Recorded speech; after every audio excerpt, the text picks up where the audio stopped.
বিশ্বনবী সাল্লাল্লাহু আলাইহি ওয়াসাল্লাম মক্কার সবচেয়ে বড় কুস্তিগীর রুকানাকে ধরে মাটিতে 3টা আছাড় মেরেছিলেন।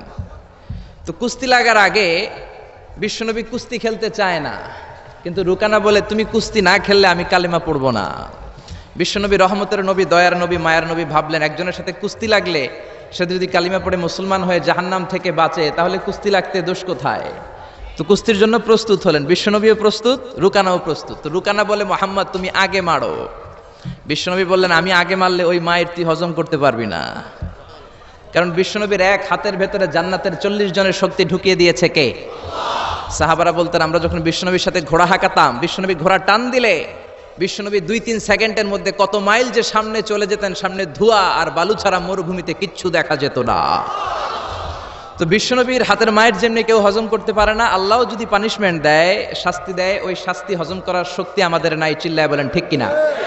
কারণ আল্লাহ